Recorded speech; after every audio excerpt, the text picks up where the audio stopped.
Alright guys, what's up? Back again. Here with another update. We're sitting around $2,615 right now. When I come into the portfolio, we can see a couple things are up, a couple things are down. So what I'm going to do today is I'm going to buy a few stocks that are down to reduce the average buy price for that position. So Shaw here is down the furthest right now. I just want to add one. So if we pull up the app, we're just going to come in and find, you can actually see here, if you're in Google Sheets, before we continue, the total account balance, I have 2,615, whereas in Wealthsimple it shows 2,619. They just have a slightly different delay when the markets are open, so that's why you sometimes see different values there. But yeah, let's go and pick up one more Shaw stock. We're just going to do a market buy of just one single one, and that should be good. Okay, cool. Now I also wanted to add a few more of TELUS, so we're going to come down here. I think I'm going to add 3. So if we go back to the trading app, we can drop in a market buy of 3. Yep, that should be good. And I also wanted to add, let's see how much cash we have left, 106 left. I think just one of Great-West Life and one of Manulife. So let's drop in here. We're going to buy one from Great-West Life. Market buy, confirm the order. Okay. And then also one from Manulife. Do a single stock with market buy. Okay, great. That is something that I really like about Wealthsimple Trade, is that you can just buy and sell one stock at a time because there's no trading fees. Ideally, yeah, buying with a market buy isn't always the best, but I'm just at this moment just trying to bring down my average buy, and it's not like Manulife was going to jump up 3% in the second that I clicked it. Or probably not, I hope. So really, it's good enough. I'm not really scrambling for the exact, to the best price, to the cent or anything. But it's really nice because previously when I've used other trading apps, with a commission, if a trade commission is like $10, then I generally try to do transactions that are like $1,000 at a time. And that's just not as convenient always if you're trying to, do what I'm doing right now. So yeah, there is 64 left in the account, and what I also wanted to do was just pick up Hydro 1.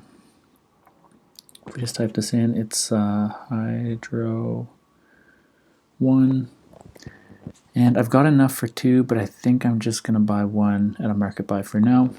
No need to rush into things. So yeah, let's do market buy and confirm that order. Okay, so now what I would do is I'm going to go in and edit my spreadsheet. I'm going to add in the transactions, and we'll start with Shaw. You can see here that my average buy price was $24.06 previously. So when we come into the transactions, I'm just going to add in a line. And it's this guy.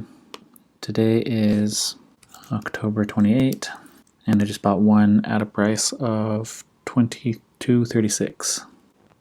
We can see that in the app right here. Now when we come back to the portfolio, we can see that the average buy price has dropped to $23.89, and we can see that the overall percentage of gain or loss in this position is down 6.21%.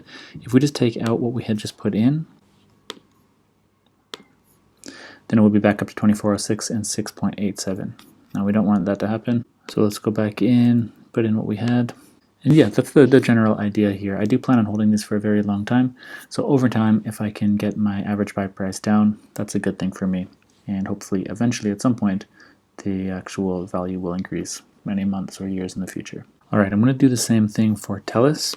We can see here that the average buy price is $23.94, and at the moment, before today, the loss was 3.09%. So when we come into transactions and update the sheet with another TELUS stock, and it was 3, and the average buy price was, let's see what we had, $23.19.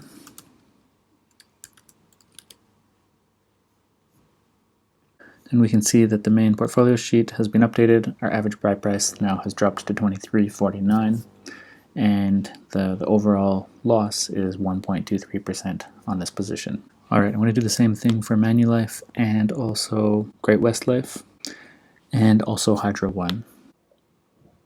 And then I'll just update the portfolio also to include Hydro 1. Okay, cool. So I have $33 left in the account, and I think I'm just going to hold on to that. Might pop in later today or tomorrow and buy something, but for now I think that's it. And again, all I'm doing here was trying to reduce the average buy price of my individual positions, but if you look here at the overall account, nothing has actually changed. I still have, well, the balance has changed a bit. It doesn't change your overall basically gain or loss by doing this, but just on a per position basis, because all the same amount of money is in the same account right now as was like 5 minutes ago. But yeah, there you go. There's one more update and one way of going about picking stocks. I will take a little bit more care trying to even out my percentage of each company in the holdings, also as the portfolio grows, but taking opportunities when certain stocks are down to increase my holdings. Yeah, cool guys. See you in the next one.